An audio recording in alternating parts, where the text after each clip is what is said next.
जय हिंद दोस्तों, एक बार फिर से स्वागत है आप सभी का आपके अपने YouTube चैनल जीके क्यूज पर। और आज की क्लास है रेलवे आरपीएफ भर्ती 2024 के एग्ज़ाम की। जो भी मेरे भाई बहन तैयारी कर रहे हैं उन सभी के लिए जीके जीएस के इंपॉर्टेंट एमसीक्यू फॉर्मेट में क्वेश्चन होने वाले हैं। तो मैं आपको बता दूं, अगर आपने कांस्टेबल, सब इंस्पेक्टर या फिर आपने उत्तर प्रदेश पुलिस यूपीपी की भी तैयारी कर रहे हो तो भी ये क्लास, यूपीपी की तैयारी भी करने वाले, जब अब देखो पेपर होने वाला है तो आपके लिए भी ये इंपॉर्टेंट हैं। ये क्वेश्चन आप देख लेना और पहले तो एक बार 10 सेकंड का समय लेंगे। ये मेरे वो दोस्त हैं जो अपना इंपॉर्टेंट समय निकाल के मुझे कमेंट करते हैं। जैसे कि यहाँ पे बीना मौर्य कह रही हैं, हाय सर आप बहुत अच्छा पढ़ाते हो सर।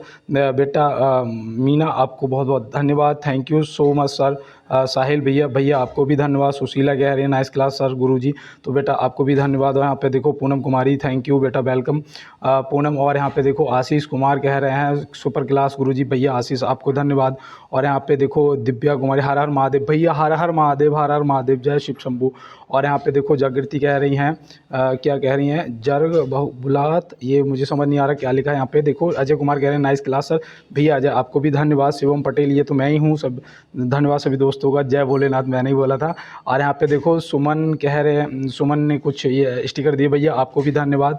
और यहाँ पे ये अजय कुमार कह रहे हैं पर सर मेरी एज तो 26 हो गई है, कोई टिप्स रिप्लाई ज़रूर कीजिए सर। भैया कोई बात नहीं है, 26 हो जाए या 30 हो जाए, जिसको सफल होना होता है वो कभी भी हो सकता है। बस आप अपना मन बना लीजिएगा और रात दिन एक कर दो। क्योंकि यहाँ पे देखो आपके लिए ये आज मुझे लग रहा है कि लाइन है कि कुछ बनना ही है तो समुंदर बनो, लोगों के पसीने छूटने चाहिए तुम्हारी हैसियत नापते नापते। तो बिल्कुल सही बात है दोस्त, कोई कभी हैसियत की बात ना कर पाए, इतना सफल बनना है आपको अपने जीवन में।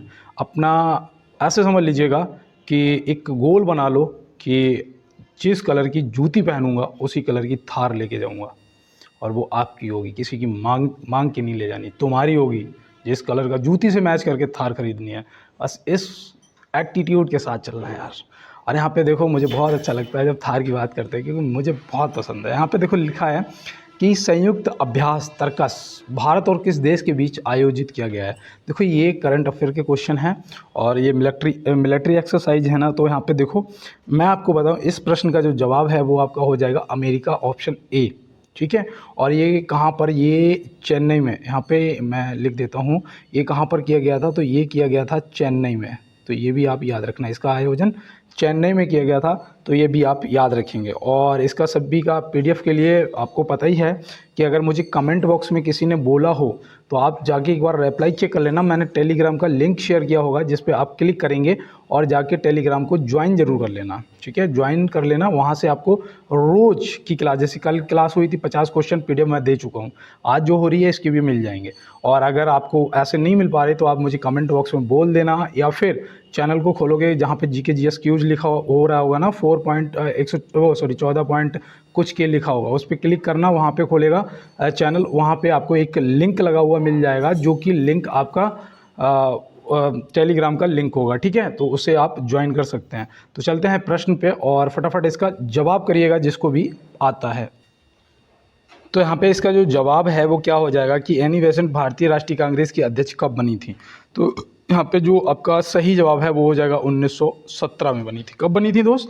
1917 में। और ये पहली महिला अध्यक्ष थी, तो ये भी आप याद रखेंगे। 1939 में क्या, 1919 में जलियांवाला बाग हत्याकांड हुआ था अमृतसर में, इसको भी याद रखना। डेट क्या रही थी? 13 अप्रैल 1919, तो इसको भी याद रखेंगे। 1939 में फॉरवर्ड ब्लॉक की स्थापना की थी किसने? सुभाष चंद्र बोस जी ने, तो इसको भी याद रखना है, ठीक है। हो सकता है आपसे फॉरवर्ड ब्लॉक पूछ लिया जाए। तो चलते हैं दोस्त अपने अगले प्रश्न की तरफ और देखते हैं हमारा अगला क्या है।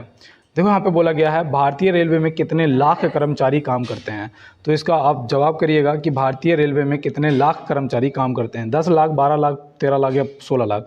देखो ये इंपॉर्टेंट है क्योंकि आपका रेलवे का पेपर है, तो यहाँ पे आपको पता भी होना चाहिए। तो यहाँ पे सही जवाब आपका ऑप्शन डी हो जाएगा, 16 लाख लगभग कर्मचारी अब भारतीय रेलवे में काम करते हैं। तो चलते हैं फिर इसी के साथ अपने अगले प्रश्न की तरफ। तो प्रश्न है यहाँ पे कि विश्व में सर्वप्रथम रेल कब चली थी। विश्व में सर्वप्रथम रेल कब चली थी। तो यहाँ पे आपका सही जवाब जो है वो क्या होगा। तो यहाँ पे आपका राइट जवाब हो जाएगा 1825, ऑप्शन ए 1825।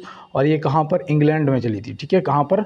ब्रिटेन या इंग्लैंड आपको लिखा हुआ मिलेगा, तो आप समझ जाना। और देखो भारत में आपकी चली थी 1853 में, 1853 में चली थी। डेट क्या थी तो याद रखना 16 अप्रैल, 16 अप्रैल 1853 को मुंबई से थाड़े के बीच में।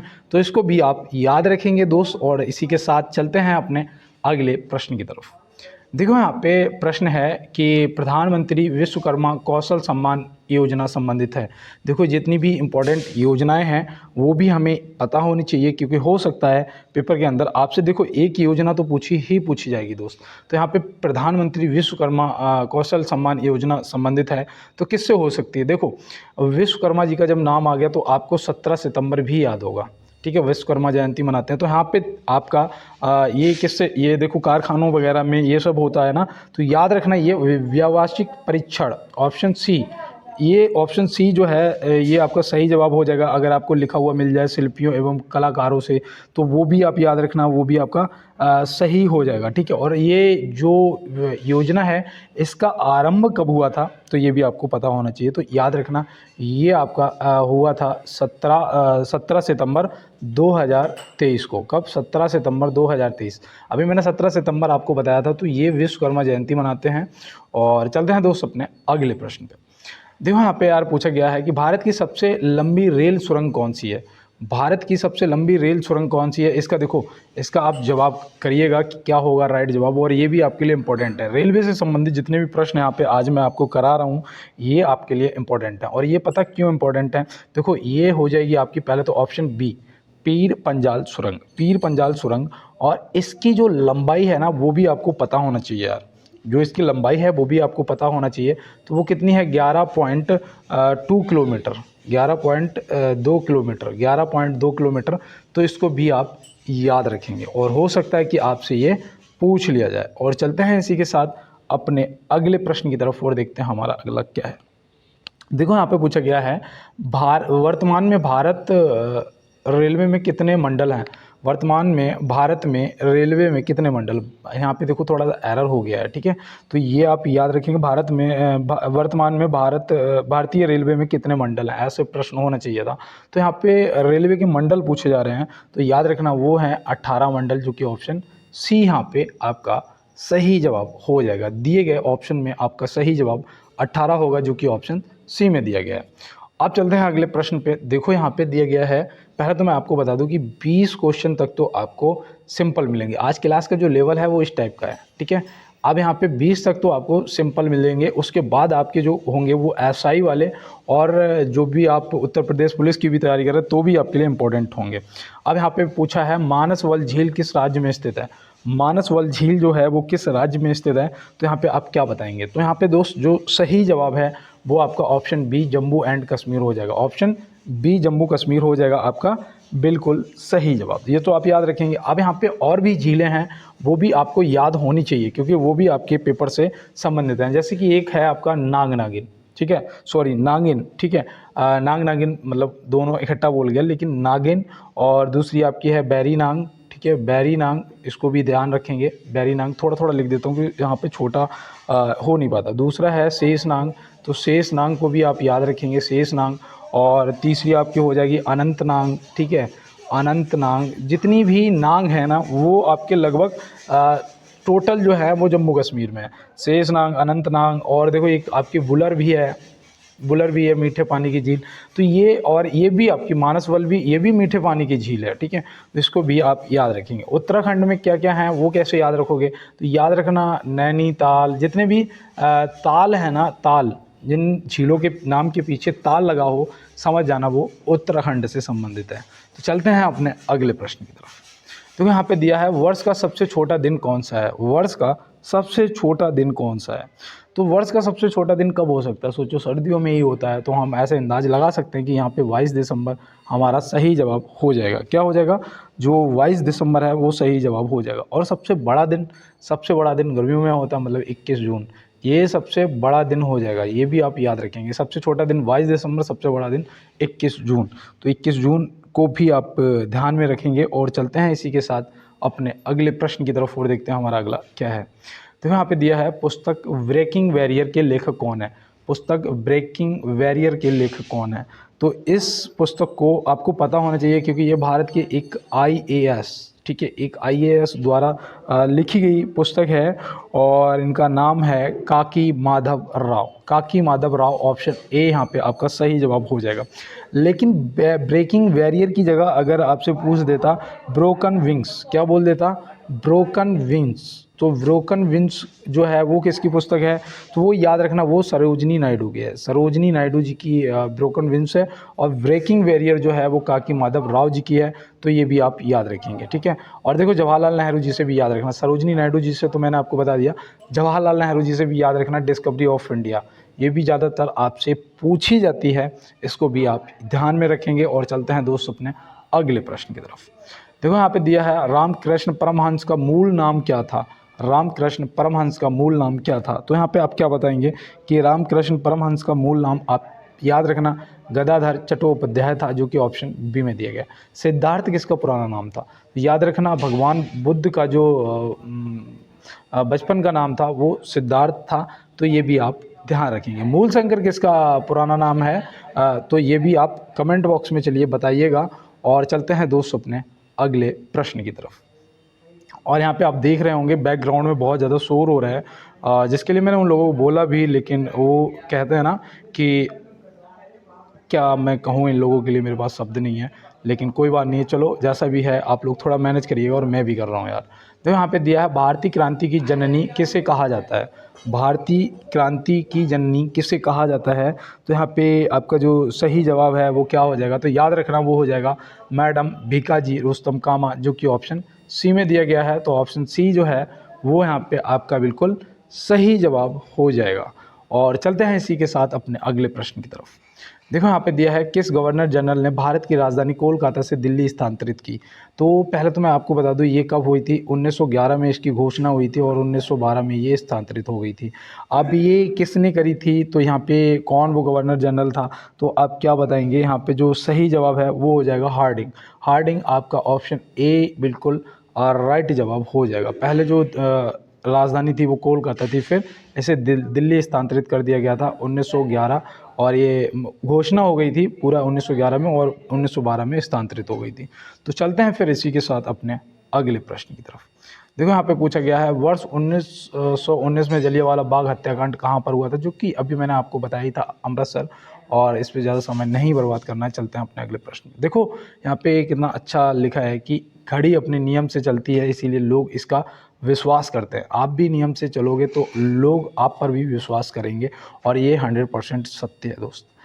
डिसिप्लिन इम्पोर्टेंट है। डिसिप्लिन, अगर डिसिप्लिन में रहोगे तो वाकई में सफलता को बहुत जल्दी अचीव कर पाओगे आप। और देखो यहाँ पे दिया है गुरु शिखर चोटी किस राज्य में स्थित है। गुरु शिखर चोटी किस राज्य में स्थित है, तो गुरु शिखर चोटी जो है वो आपकी हो जाएगी यहाँ पे राजस्थान। आपके प्रश्न का बिल्कुल सही जवाब। और इसकी जो हाइट है, जो ऊंचाई है वो कितनी है, तो वो याद रखना वो है 1722 मीटर, 1722 मीटर। तो इसको भी आप याद रखेंगे 1722 मीटर। और अगर फुट में पूछ दिया गया तो आप क्या बताएंगे, तो याद रखना 5650 फुट। कितना, 5650 फुट आप याद रखेंगे। और ये आपके लिए वाकई में मोस्ट इम्पॉर्टेंट इस टाइप के प्रश्न हैं जो आपसे पेपर के अंदर पूछ लिए जाएंगे। और देखो 20 पे पहुंचने में मात्र भी 4 बाकी हैं। 20 पे जब आप पहुंच जाओ, अगर क्लास छोड़ने का विचार बना रहे हो मन में, तो बस 20 तक मेरा इंतज़ार करो। देखो यहाँ पे दिया है दिलीप नोंगमैथम को हाल ही में किस भाषा के लिए बाल साहित्य पुरस्कार से सम्मानित किया गया है। तो ये प्रश्न वाकई में आपके लिए मोस्ट इम्पोर्टेंट है दोस्त, आपसे पूछा जा सकता है। और ये देखो 2023 और 24 का करंट के क्वेश्चन आपसे पूछ रहा हूँ मैं, तो यहाँ पे आप क्या बताएंगे। याद रखना है यहाँ पे जो सही जवाब है वो हो जाएगा मणिपुर, ऑप्शन ए। किस भाषा के लिए, मणिपुरी भाषा के लिए इन्हें बाल साहित्य पुरस्कार से सम्मानित किया गया है। तो चलते हैं इसी के साथ अपने अगले प्रश्न की तरफ और देखते हैं हमारा अगला क्या है। देखो यहाँ पे दिया है हाल ही में किसे times athlete of the year नामित किया गया है। किसे times athlete of the year नामित किया गया है, तो यहाँ पे आप क्या बताएंगे। तो यहाँ पे जो सही जवाब है वो याद रखना वो हो जाएगा लियोनेल मेसी, जो कि ऑप्शन सी में दिया गया है। लियोनेल मेसी आपका बिल्कुल सही जवाब हो जाएगा। और इसी के साथ चलते हैं दोस्त अपने अगले प्रश्न पर। लेकिन उससे पहले 17 नंबर है और मैं देखो 17 नंबर पे 1 मिनट के लिए रुकता हूँ और यही कहता हूँ कि हो सकता है माँ सरस्वती मेरी बाड़ी पर विराजमान हो और जो भी दोस्त मेरी आवाज़ को, मेरे भाई बहन मुझे सुन रहे हैं, उनको इस बार 100% वर्दी मिल जाएगी। उनके सपने 100% इस बार सच साबित हो जाएंगे। वो लोग वाकई में बहुत मेहनत करते हैं, इस चीज़ को मैं समझ सकता हूँ, क्योंकि एक स्टूडेंट का दर्द सिर्फ एक स्टूडेंट ही समझ सकता है। और देखो दोस्त, एक बार बस जो भी मेरे नए दोस्त मेरे साथ जुड़े हैं, पुराने तो मेरे सभी मुझे लाइक करते हैं, बहुत अच्छे से पता है। आप भी अगर मेरे साथ नए जुड़े हो तो एक बार लाइक वाला बटन यार ज़रूर दबाना है और क्लास को शेयर कर देना दोस्तों के साथ में। इतना मुझ पे थोड़ा सा यार एहसान कर देना, इसको वायरल कराना है, ये मुझसे वादा करो, तभी आपको लाइव क्लास मिल पाएगी। मुझे पता है कि मेरे पास डाटा की बहुत ज़्यादा समस्या रहती है। और चैनल को सब्सक्राइब कर लेना है। सब्सक्राइब करने से फ़ायदा है आपको, बेल आइकन दबाने से फ़ायदा ये है कि 50 क्वेश्चन इंपॉर्टेंट आपको रोज़ मिलते रहेंगे। और साथ में आपको PDF के लिए मैंने बोल ही दिया, टेलीग्राम को ज्वाइन कर लेना है। तो चलते हैं इसी के साथ अब अपने अगले प्रश्न पे। तो यहाँ दिया है विटामिन ई का रासायनिक नाम क्या है। स्टार्ट हो चुका है आपका क्लास। अब आप करिएगा, इसमें कितना स्कोर करते हैं आप कमेंट बॉक्स में ज़रूर बताना। 20 से लेकर 30 तक, मतलब 30 क्वेश्चनों में आप कितना सही करेंगे वो आप मुझे कमेंट बॉक्स में ज़रूर बताना है। देखो, विटामिन ई का रासायनिक नाम यहाँ पे आपसे पूछा जा रहा है, तो याद रखना विटामिन ई का जो रासायनिक नाम है वो है टोकोफेरॉल। टोकोफेरॉल ऑप्शन ए आप याद रखेंगे। टोकोफेरॉल जो है वो क्या हो जाएगा, आपके प्रश्न का बिल्कुल सही जवाब हो जाएगा। अब देखो यहाँ पे थायमीन दे रखा है। थायमीन जो है ये किसका रासायनिक नाम है, तो याद रखना ये B1 का रासायनिक नाम है। और रेटिनॉल जो है, रेटिनॉल जो है वो किसका रासायनिक नाम है, तो याद रखना ये विटामिन ए का रासायनिक नाम है। इन सभी को नोट कर लो यार।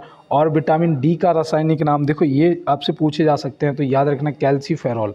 कैल्सीफेरॉल याद रखेंगे, विटामिन डी का आपका रासायनिक नाम हो जाएगा। और विटामिन यहाँ पे कौन सा सी बच रहा है ना, सी का बताओ। विटामिन सी का जो रासायनिक नाम है वो हो जाएगा एस्कॉर्बिक अम्ल या एस्कॉर्बिक एसिड। कुछ भी लिखा हुआ आपको दोनों में से, अम्ल या एसिड आपको मिल सकता है, तो याद रखना एस्कॉर्बिक अम्ल या एसिड हो जाएगा।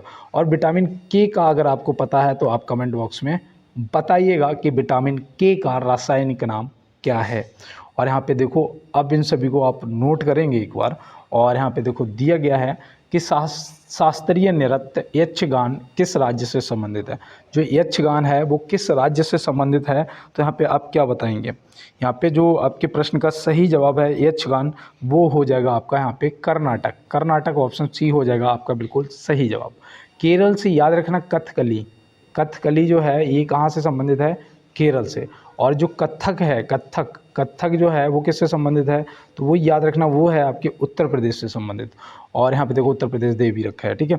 और आपसे एक कुचिपुड़ी पूछा जाता है, कुचिपुड़ी, तो वो याद रखना आंध्र प्रदेश से संबंधित है। कुचिपुड़ी जो है वो किससे संबंधित है, तो वो हो जाएगा आपका यहाँ पे आंध्र प्रदेश से संबंधित।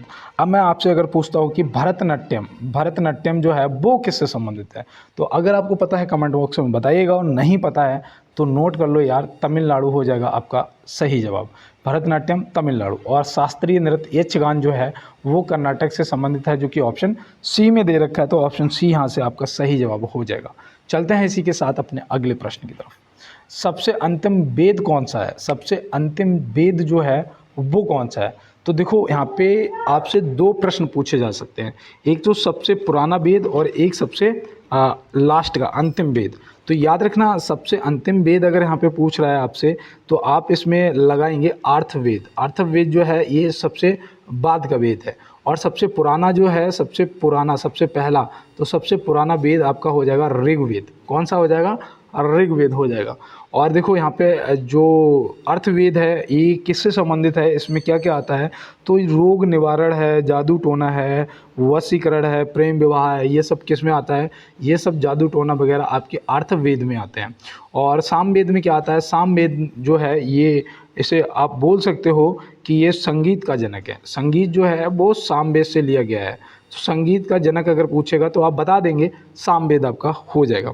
लेकिन एक वेद ऐसा भी है जो गद्य एवं पद्य दोनों में लिखा हुआ है। गद्य एवं पद्य दोनों में लिखा हुआ है तो वो कौन सा ऐसा वेद है, तो वो याद रखना, वो हो जाएगा आपका यजुर्वेद। यजुर्वेद, वेदों की संख्या 4 है ना, देखो ऋग्वेद, सामवेद, अर्थवेद और यजुर्वेद। तो यजुर्वेद गद्य व पद्य दोनों में लिखा है। अर्थवेद जो है इसमें जादू टोना शादी विवाह और ये जितना भी है ये रोग निवारण और प्रेम विवाह ये सब आ जाता है। और सामवेद संगीत और ऋग्वेद सबसे पुराना वेद है, ये भी आप याद रखेंगे। और चलते हैं इसी के साथ अपने अगले प्रश्न पे। सैयद वंश का संस्थापक कौन था? सैयद वंश का संस्थापक कौन था? अब शुरू होता है यहाँ से आपका आज का टेस्ट। मात्र 30 क्वेश्चन, और क्या होगा आपका सही स्कोर आप कमेंट बॉक्स में ज़रूर बताएंगे। देखो कोई बचना मत, अगर कम होते हैं ना 30 में से अगर आपने 20 भी कर दिया ना तो बहुत अच्छा है, 20 प्लस कर दो बहुत सही है, कोई दिक्कत नहीं है। और यहाँ पे देखो दिया है सैयद वंश का संस्थापक कौन है, तो सैयद वंश का जो संस्थापक है वो तो है खिज्र खां। खिज्र खां ऑप्शन ए हो जाएगा आपका सही जवाब। और देखो बहलोल लोदी जो है ये लोदी वंश का संस्थापक है, ये लोदी वंश का संस्थापक। गयासुद्दीन तुगलक जो है ये कौन से वंश का संस्थापक है, तो याद रखना ये तुगलक वंश का संस्थापक है, ठीक है, ये तुगलक वंश का।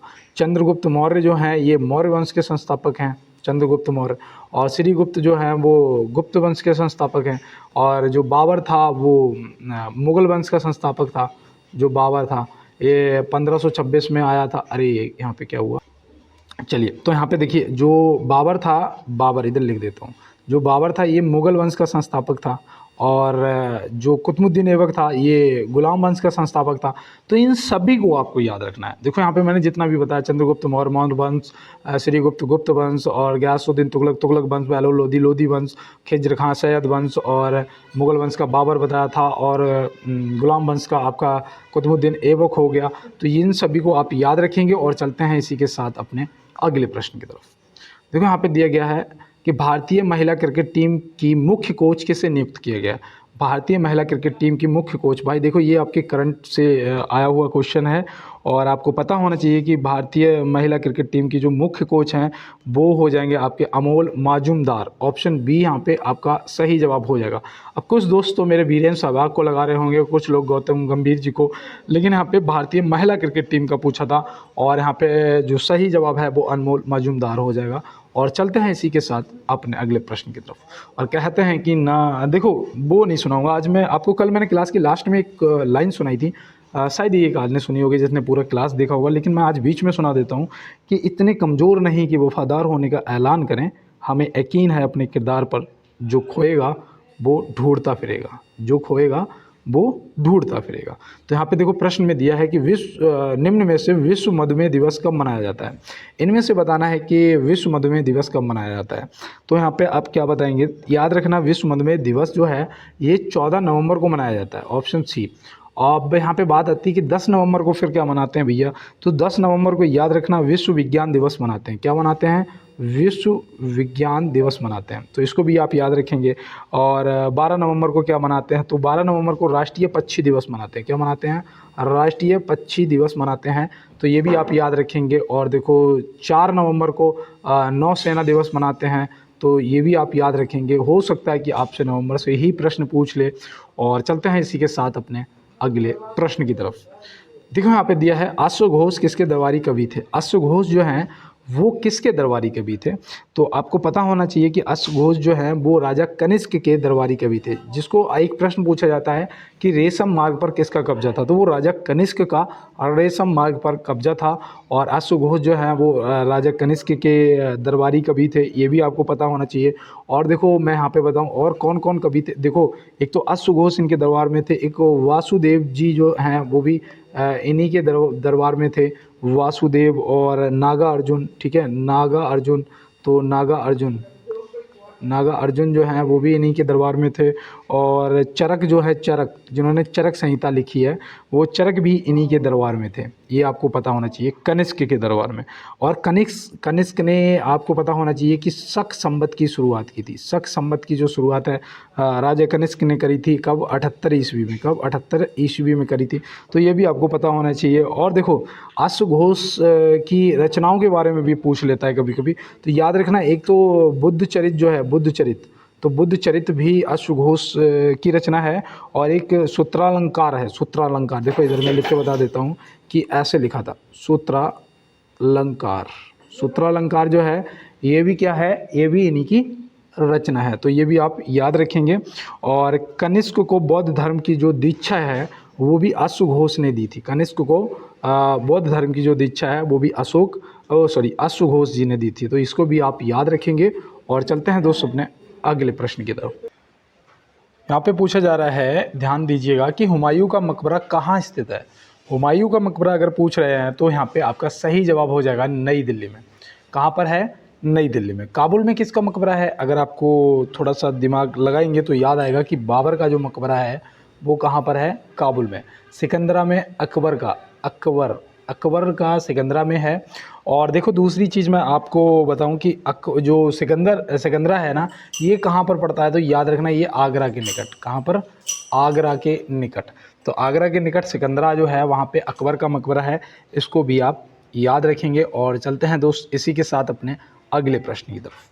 देखिए यहाँ पे दिया है, शिवाजी ने कब रायगढ़ को अपनी राजधानी बनाई थी। शिवाजी ने कब रायगढ़ को अपनी राजधानी बनाई थी। तो यहाँ पे आपका जो सही जवाब है वो क्या होगा? तो याद रखना 1674 ईस्वी, ऑप्शन डी यहाँ पे आपका सही जवाब हो जाएगा, 1674। और इनका देखो राज्य अभिषेक भी याद रखना, राज्य अभिषेक भी पूछा जाता है, वो भी याद रखना 1674 में ही हुआ था। और डेट क्या थी? 16 जून।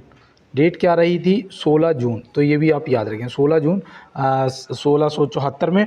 और इनका जन्म जो है वो रायगढ़ में ही हुआ था। तो ये भी आप याद रखेंगे। और इसी के साथ चलते हैं दोस्त अपने अगले प्रश्न की तरफ। देखो यहाँ पे पूछा जा रहा है कि 1857 की क्रांति का नेतृत्व जगदीशपुर से किसने किया था। 1857 की क्रांति का जो नेतृत्व है वो जगदीशपुर से किसने किया था। तो जगदीशपुर से किसने किया था? तो याद रखना कुंवर सिंह जी ने किया था, जो कि ऑप्शन ए में दिए गए। अजीमुल्ला जी ने कहाँ से किया था? तो अजीमुल्ला जी ने किया था फतेहपुर से। कहाँ से? फतेहपुर से अजीमुल्ला जी ने किया था। और लियाकत अली जी ने इलाहाबाद, जिसे अब प्रयागराज के नाम से जानते हो, प्रयागराज, तो प्रयागराज जिसे मैं अब पहले इलाहाबाद कहते थे, तो ये लियाकत अली जी ने किया था। और देखो जो कहते हैं कहाँ से? झांसी से किसने किया था? तो झांसी वाली रानी ने किया था, रानी लक्ष्मीबाई जी ने, जिनका बचपन का नाम मणिकर्णिका था। ये भी आप याद रखना, क्या था? मणिकर्णिका था। और छबीली भी बोला जाता था, छबीली, तो उसको भी आप याद रखना। और देखो लखनऊ से किसने किया था? तो लखनऊ से बेगम हजरत महल ने करा था, वो भी आप याद रखना। और देखो दिल्ली से किसने करा था? तो दिल्ली से किसने करा था दोस्त? तो दिल्ली से करा था बहादुर शाह जफ़र द्वितीय ने। और बहादुर शाह जफ़र द्वितीय को अंग्रेज़ों ने पकड़कर रंगून स्थानांतरित कर दिया था। कहाँ पर? रंगून कहाँ पड़ता है? बहुत गाना सुना है, मेरे पिया गए रंगून, वहाँ से की वो है टेलीफोन, सुना है ना? तो बताओ रंगून कहाँ पड़ता है? रंगून भाई म्यांमार में पड़ता है। कहाँ पर? म्यांमार में। तो ये भी आप याद रखेंगे। म्यांमार, जैसे अब बर्मा पहले बर्मा बोलते थे, म्यांमार का भी पुराना नाम पूछा जाता है, याद रखना, बर्मा। तो ये म्यांमार में था, ठीक है, वहाँ स्थानांतरित कर दिया था। तो इसको भी आप याद रखेंगे। और चलते हैं इसी के साथ अपने अगले प्रश्न पे। और आज आप देखेंगे हार्ड टॉपिक से आपको क्वेश्चन मिलेगा, हार्ड टॉपिक से, बस आप थोड़ा सा यार सपोर्ट करिएगा। देखो यहाँ दिया है 34वें ग्रीष्मकालीन ओलंपिक खेल कहाँ आयोजित होंगे। तो 34वें ग्रीष्मकालीन ओलंपिक खेल कहाँ आयोजित होंगे? तो आपको पता होना चाहिए कि ये होंगे संयुक्त राज्य अमेरिका। ऑप्शन बी यहाँ पे आपका सही जवाब हो जाएगा।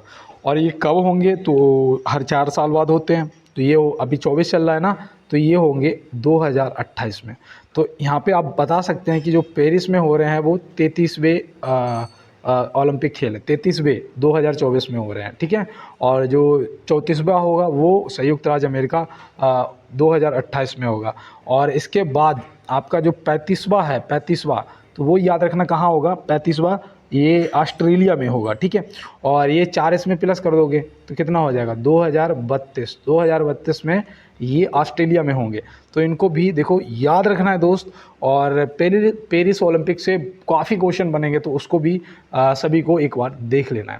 देखो यहाँ पे आ गया है, थोड़ा डूबूंगा थोड़ा टूटूंगा लेकिन मैं फिर लौट आऊँगा, ऐ ज़िंदगी तू देख मैं फिर जीत जाऊँगा। तो बिल्कुल सही बात है दोस्त, 100% सत्य है। बस उसके लिए मेहनत करनी है उस लेवल की, तभी इसको आप सत्य साबित कर पाएंगे।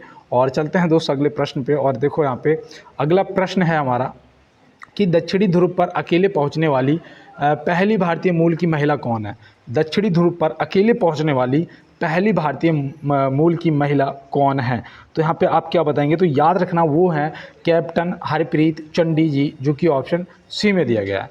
क्या? कैप्टन हरप्रीत चंडी जी। और ये देखो, ये इंपॉर्टेंट हैं, इनको आप याद रखना, ये 2022 और 23 के क्वेश्चन हैं, ठीक है। इसीलिए मैं कह रहा हूँ कि ये करंट से भी संबंधित आपके हैं और आपसे पूछा भी जा सकता है। और ज्योति शर्मा जी को आप कैसे याद रखेंगे? तो याद रखना भारतीय सेना में पहली महिला जज, भारतीय सेना में पहली महिला जज। देखो लड़कियों, मेरी बहनों, देखो कहाँ पहुँच रही हैं लड़कियाँ। आप कहते हो कि भैया हमारे पास ये सुविधा नहीं है, हम पढ़ नहीं पाते, हमें समय नहीं मिलता है।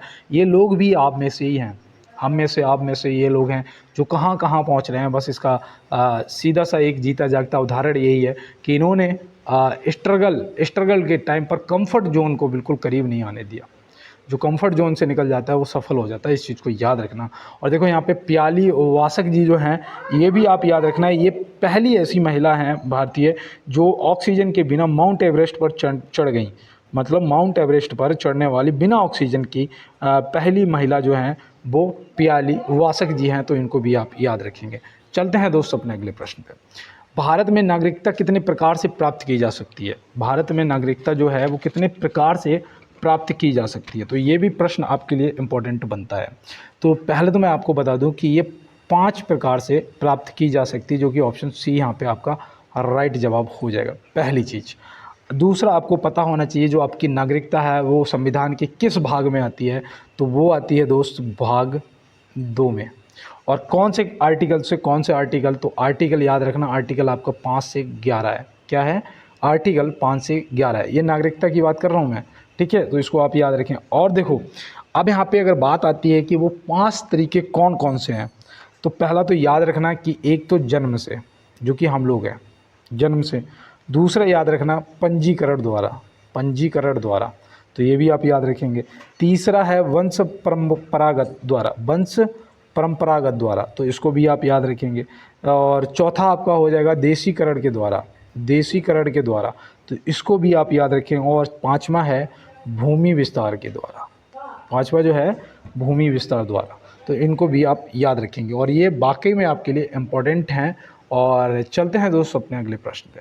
निम्न में से एकल नागरिकता की अवधारणा किस देश से लिया गया है? देखो, अभी मैं नागरिकता से ही आपको बता रहा था। पहले तो आपको ये बता दूं कि भारत में एकल नागरिकता, एकल नागरिकता मतलब एक ही नागरिकता आपके पास होनी चाहिए, वो सिर्फ भारत की, ठीक है, पहली चीज़। जैसे अमेरिका है, अमेरिका में आपके पास भारत की भी नागरिकता रहेगी और अमेरिका की भी, जिसे बोलते हो आप दोहरी नागरिकता। क्या बोलते हो? दोहरी नागरिकता। तो ये आप याद रखोगे। अब देखो, एकल नागरिकता की अवधारणा किस देश से लिए? तो अमेरिका से तो ली नहीं होगी भाई, अमेरिका से तो ली नहीं होगी, क्योंकि यहाँ पे तो दोहरी नागरिकता है। तो ये लिया था इंग्लैंड, इंग्लैंड जिसे आप ऑप्शन ए इंग्लैंड या ब्रिटेन कह सकते हो, इंग्लैंड, ठीक है, इंग्लैंड यहाँ पे आपका सही जवाब हो जाएगा। अमेरिका से क्या लिया है? तो संयुक्त राज्य अमेरिका से आप याद रखना, जो आपके राष्ट्रपति जी हैं उनका एक तो निर्वाचन, एक तो उनका निर्वाचन और दूसरा उन पे महाभियोग की कार्रवाई, महाभियोग जो जिसके द्वारा राष्ट्रपति जी को हटाया जा सकता है, वो भी आप याद रखेंगे। तो चलते हैं इसी के साथ अपने अगले प्रश्न की तरफ। जनसंख्या की दृष्टि से सबसे छोटा राज्य कौन सा है? जनसंख्या की दृष्टि से।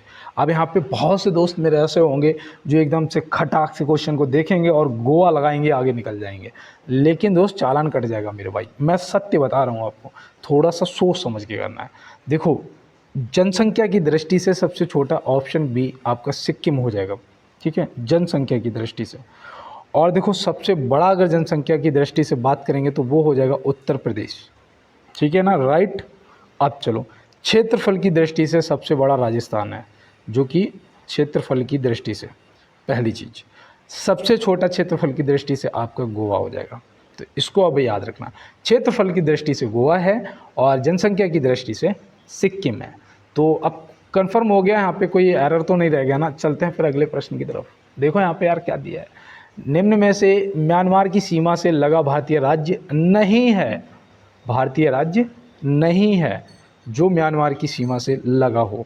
तो इनमें से कौन सा ऐसा है जो नहीं लगता है? तो देखो, नागालैंड तो लगता है भाई, मिजोरम भी लगता है, मणिपुर भी लगता है, तो यहाँ पे सिक्किम हो जाएगा आपका सही जवाब। क्या हो जाएगा? सिक्किम हो जाएगा आपका सही जवाब, क्योंकि सिक्किम जो है ना ये किसकी सीमा से लगा है, ये भूटान की सीमा से लगा है। किसकी? भूटान। और मैं आपको बता दूं भूटान एक ऐसा देश है जिसने तंबाकू पर पूर्ण रूप से प्रतिबंध लगा दिया। ये प्रश्न पूछा जा सकता है कि ऐसा कौन सा देश है जिसने पूर्ण रूप से तंबाकू पर प्रतिबंध लगा रखा है, वो है भूटान। इसको आप याद रखना, ठीक है।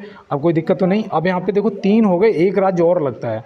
एक राज्य वो कौन सा लगता है, तो वो लगता है आपका अरुणाचल प्रदेश। अरुणाचल प्रदेश, अरुणाचल प्रदेश जो कि सबसे पूर्व में है ना, सबसे पूर्वी राज्य आपका अरुणाचल प्रदेश है। तो देखो अरुणाचल प्रदेश, नागालैंड, मिजोरम, मणिपुर, और नागालैंड की आधिकारिक भाषा अंग्रेजी है, इसको भी आप याद रखना, ये भी पूछा जाता है। और देखो 371 ए के तहत नागालैंड को विशेष राज्य का दर्जा, जैसे कि 370 थी कश्मीर, जम्मू कश्मीर के लिए, वैसे 371 ए जो है वो नागालैंड के लिए।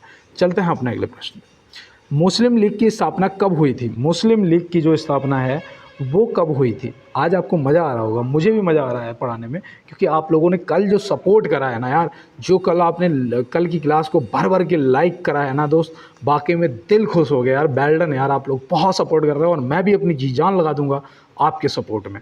और आपने जो कल सब्सक्राइब करा है, सभी ने बहुत करा है, नए दोस्त मेरे बहुत जुड़े हैं मुझसे कल, मुझे पता है, और साथ में शेयर भी यार किया है, तभी मुझे लग रहा है कि कल इतना ज़्यादा एकदम से उछाल आया है।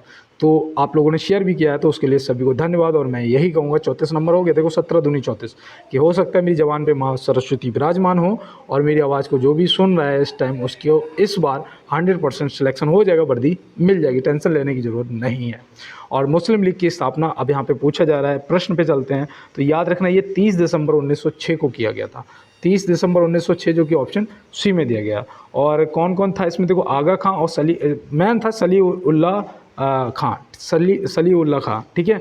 तो सलीम उल्लाह खां को याद रखें। और इसका जो अध्यक्ष था पहला वो आगा खां, मतलब इन दोनों के सपोर्ट से ही ये हुआ था। तो चलते हैं अपने अगले प्रश्न पर। देखो यहाँ पे दिया है 32वें ग्रीष्मकालीन ओलंपिक खेलों का आयोजन कहाँ हुआ था। देखो अभी 33वां, 34वां और 35वां मैंने आपको तीनों बताए थे ना। अब यहाँ पे 32वां पूछ दिया गया है। तो 32वें ओलंपिक खेल का जो आयोजन है वो कहाँ पर हुआ था, तो ये याद रखना दोस्त, ये हुआ था Tokyo, Japan. Tokyo option B, Tokyo Japan याद रखेंगे, ठीक है। टोक्यो में हुआ था जापान के, इसको आप याद रखेंगे। और इसका जो आयोजन है वो 23 जुलाई 2021 को हुआ था। कब हुआ था? 23 जुलाई 2021 को हुआ था। और इसका जो समापन है वो 8 अगस्त को हो गया था, 8 अगस्त 2021 को। तो ये आप याद रखेंगे। चलते हैं इसी के साथ अपने अगले प्रश्न की तरफ। निम्न में से ऑपरेशन संकल्प संबंधित है, करो जवाब भाई। मैंने कहा था ना इन 30 क्वेश्चनों का जवाब मुझे देना और सच ईमानदारी से बताना कि आपका स्कोर क्या हुआ है। तो ऑपरेशन संकल्प जो है वो भारतीय नौसेना से संबंधित है। तो भारतीय नौसेना मतलब जल सेना, ऑप्शन बी, जो कि अभी मैंने बताया था 4 नवंबर को क्या मनाया जाता है, जल सेना दिवस, भारतीय नौसेना दिवस, ठीक है। तो ये तो आपको याद ही रहेगा ना दोस्त। और इसका उद्देश्य क्या है, देखो एसआई की तैयारी कर रहे हो तो पूछा जा सकता है कि ऑपरेशन संकल्प का उद्देश्य क्या है। ऑपरेशन संकल्प का उद्देश्य क्या है, तो उद्देश्य आपको पता होना चाहिए। यहाँ पे आपका हो जाएगा कि भारत के समुद्री हितों की सुरक्षा, भारत के समुद्री हितों की सुरक्षा। और चलते हैं दोस्त अपने अगले प्रश्न में। पानी के भाप में परिवर्तन के ताप 100 डिग्री सेल्सियस है, केल्विन स्केल में इसकी रीडिंग क्या होगी? केल्विन स्केल में इसकी रीडिंग क्या होगी? ये प्रश्न पूछा जा चुका है, याद रखना 373 होगी। और चलते हैं इसी के साथ अपने अगले प्रश्न की तरफ। देखो यहाँ पे दिया है पूर्वी तटीय रेलवे का मुख्यालय कहाँ स्थित है? पूर्वी तटीय रेलवे का मुख्यालय, देखो रेलवे के मुख्यालय याद रखना दोस्त, जरूर पूछेगा यार। तो पूर्वी तटीय रेलवे का जो मुख्यालय है वो है भुवनेश्वर। भुवनेश्वर ऑप्शन ए यहाँ पे आपका सही जवाब जो है वो हो जाएगा। और इलाहाबाद में कौन सा है? इलाहाबाद में बताओ, इलाहाबाद में कौन सा है? याद रखना उत्तर मध्य रेलवे। कौन सा है? मैं लिख देता हूँ, उत्तर मध्य, यहाँ पे सही से चलता नहीं है हाथ, मध्य रेलवे, ठीक है। और हाजीपुर में कौन सा है बताओ? हाजीपुर में तो पूर्वी मध्य रेलवे, क्या है? पूर्वी मध्य रेलवे, तो इसको भी आप याद रखेंगे। और मुंबई चर्च गेट जो है वो रेलवे का कौन सा मुख्यालय है? मैंने कम से कम 10 बार बता चुका हूँ और आप लोग मेरे साथ अगर जुड़े हुए हो तो आपको पता हो। और देखो ये भी इम्पोर्टेंट है, रेलवे से ही संबंधित आज भर भर के कम से कम दोस्त मैं बता दूँ 15 क्वेश्चन रेलवे से हैं आज की क्लास में। तो यहाँ दिया है कि देश की पहली रेलगाड़ी जिसे ISO 9001 प्रमाण पत्र मिला, इम्पोर्टेंट 100% ये क्वेश्चन पूछेगा। मैं आपको बता रहा हूँ आज की क्लास से कम 1 से 2 क्वेश्चन जरूर फंसेंगे पेपर के अंदर। अब यहाँ पे आप बताओ कि वो कौन सी है ट्रेन है, तो वो रेलगाड़ी है भोपाल एक्सप्रेस। कौन सी? भोपाल एक्सप्रेस। ऑप्शन सी यहाँ पे आपका राइट जवाब हो जाएगा। क्या हो जाएगा? राइट जवाब जो है वो आपका हो जाएगा। ये हबीबगंज से और निजामुद्दीन तक जाती है, ये आपको पता होना चाहिए। और देखो विवेक एक्सप्रेस जो है ना, ये सबसे ज़्यादा दूरी तय करने वाली रेलगाड़ी है, सबसे ज़्यादा दूरी तय करने वाली विवेक एक्सप्रेस। और सबसे तेज़ चलने वाली वंदे भारत, सबसे तेज़ चलने वाली जो है वो वंदे भारत है। तो चलते हैं इसी के साथ, किसके? वंदे भारत पे चलेंगे यार, इसके लाइक भी बनेंगे। कहते हैं ना कि जनरल डब्बा से और AC के डब्बे की जो दूरी होती है वो कोई ख़ास नहीं होती है, लेकिन इस सफ़र को तय करने में इंसान को पूरी जीवन लग जाता है ना भाई। जनरल डब्बे से AC डब्बे तक का जो सफ़र है वो बहुत बड़ा है, लेकिन उनके बीच का जो डब्बों का गैप है वो इतना ज़्यादा नहीं है ना। देखो यहाँ पे दिया है कि कोंकण रेलवे परियोजना की शुरुआत कब हुई। कोंकण रेलवे परियोजना की जो शुरुआत है ना दोस्त, वो कब हुई? तो यहाँ पे आप क्या बताएंगे? तो याद रखना, शुरुआत अगर पूछी है, गठन पूछा है, तो ये हुआ था 1990 में। कब हुआ था दोस्त? 1990 में हुआ था।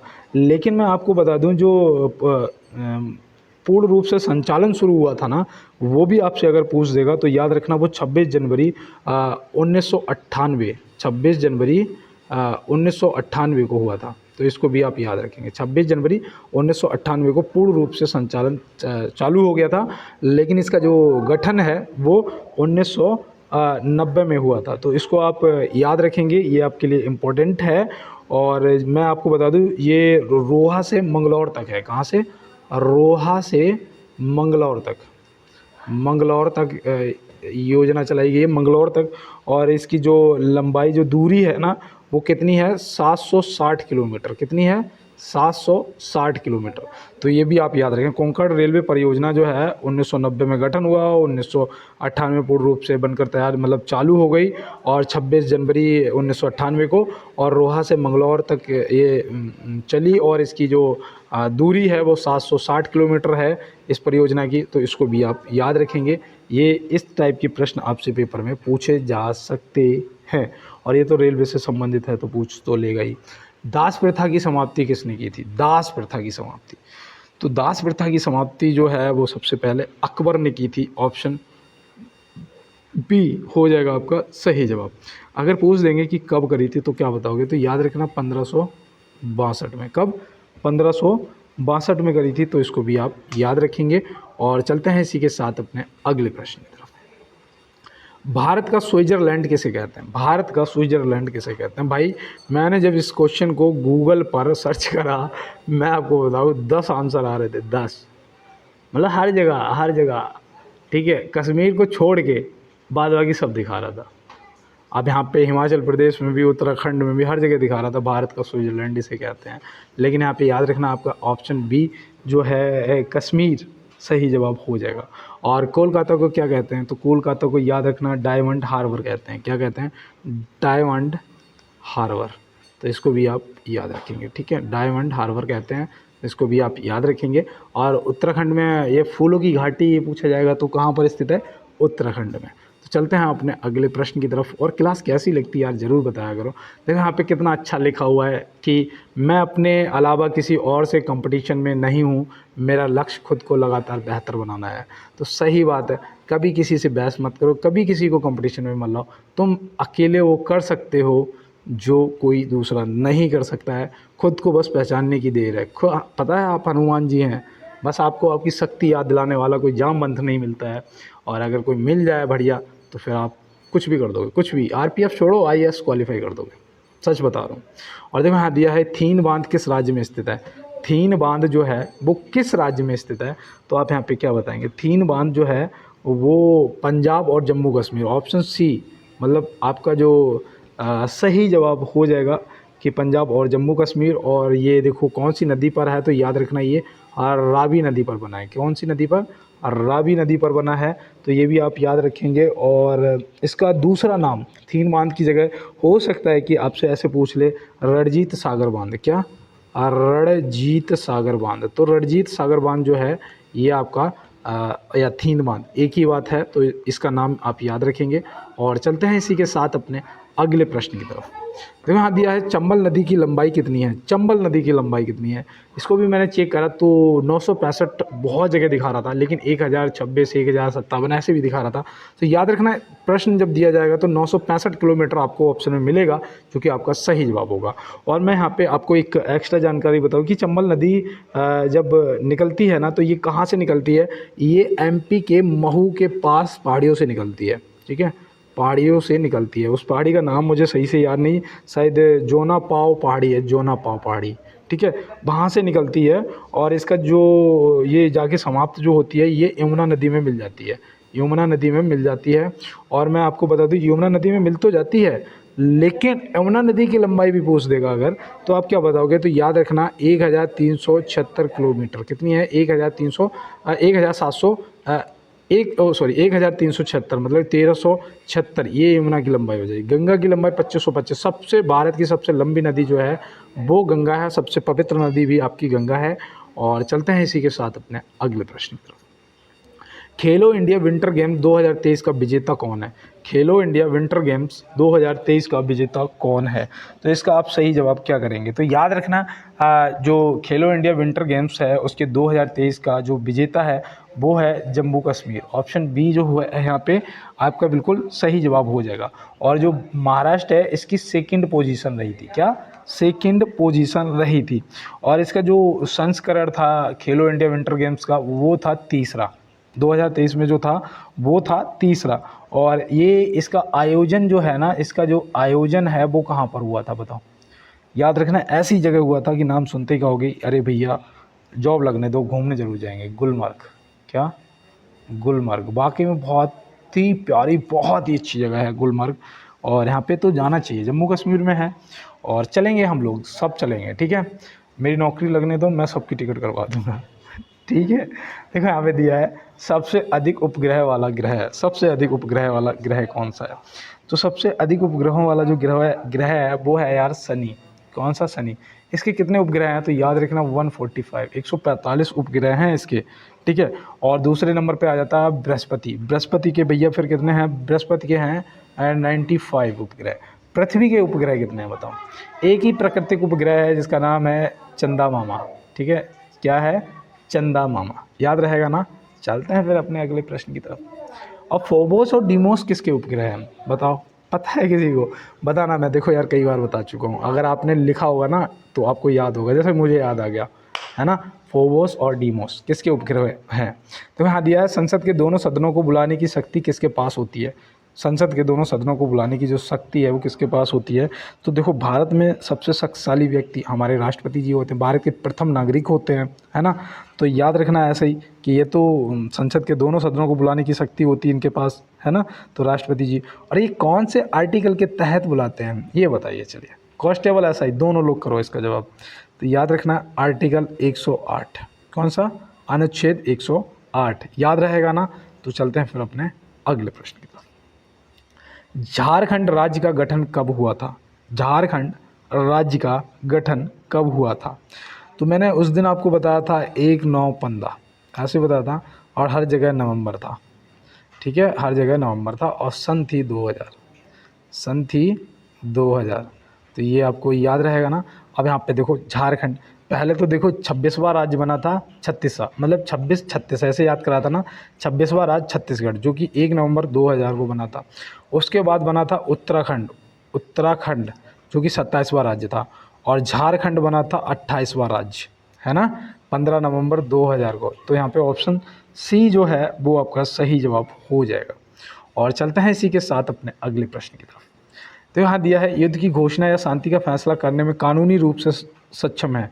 युद्ध की घोषणा या शांति का फैसला करने में कानूनी रूप से सक्षम है, तो वही बात है अभी जो मैंने आपको बताया। ऑप्शन ए यहाँ पे क्या हो जाएगा? हमारा सही जवाब हमारे राष्ट्रपति जी हो जाएंगे।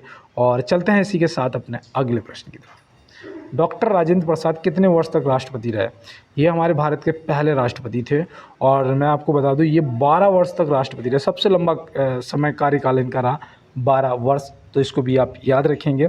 और देखो दोस्त, आज की क्लास में मुझे लगता है कि आप लोगों ने बहुत अच्छा स्कोर किया होगा। मिलते हैं दोस्त नेक्स्ट क्लास में नेक्स्ट प्रश्नों के साथ में, तब तक के लिए मेरे सभी फ्यूचर फौजियों को मेरा जय हिंद।